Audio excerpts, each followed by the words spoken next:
Juneteenth is this week, now a national holiday, honoring June 19th of 1865, when 2,000 Union troops arrived in Galveston Bay, Texas, announcing that the more than 250,000 enslaved black people in the state were free by executive decree. And if you are looking for a way to celebrate, we got you covered today. Julius Rogers here to tell us about the Justice for All Juneteenth Jam. It's happening at Calder Plaza. Julius, thanks so much for coming back. We appreciate you. My pleasure. Let's talk about the inspiration behind this festival. It's 5 years now, and kind of the evolution of it. Yeah, no, the evolution of it kind of starts from back around like 2020, deep COVID time.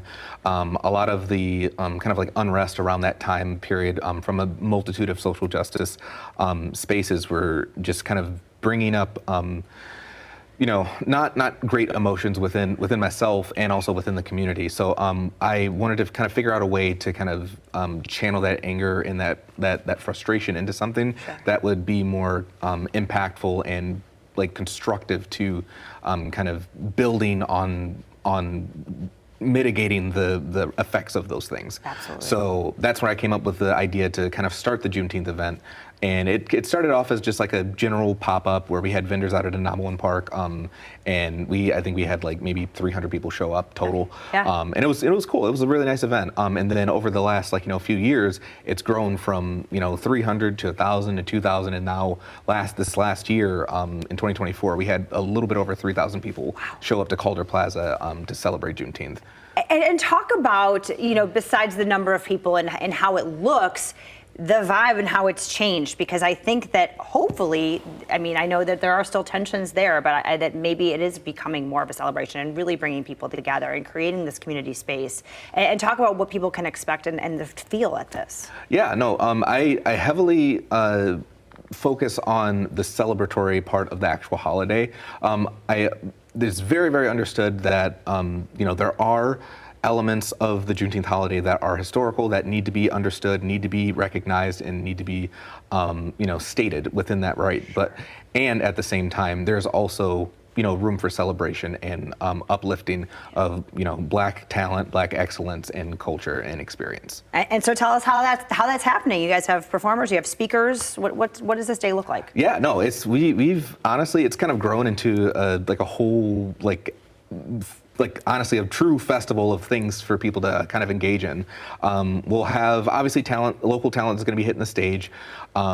We have, I believe, 3 different performers that are going to be on there.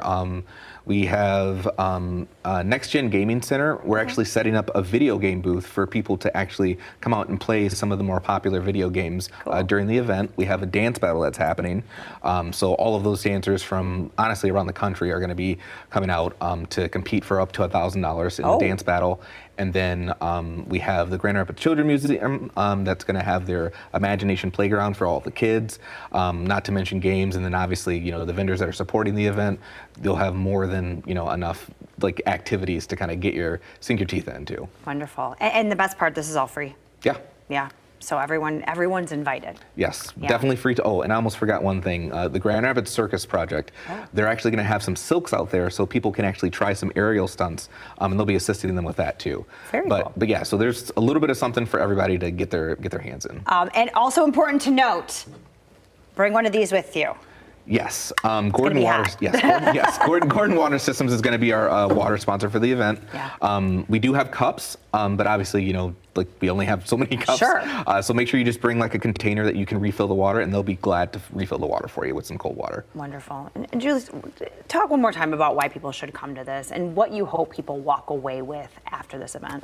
Yeah, honestly, at the end of the day, it's a family-friendly event that is just great for you to come out, see some really cool talent, get engaged with some different activities, see the different vendors, the Black-owned vendors that are supporting the area, supporting the event, see what they have to offer, buy some cool stuff, eat some awesome food, see some awesome talent, and just really just come out and have a great time. Yeah, why not, right? Sounds amazing. Yeah. All right, and this is, of course, happening on Juneteenth. This is Thursday, Calder Plaza from 4 to 8 p.m., all totally free. You want to learn more, there's some cool videos, some of the stuff you've been seeing, j4ajj.com for all the information. Thank you so much for being here. My pleasure.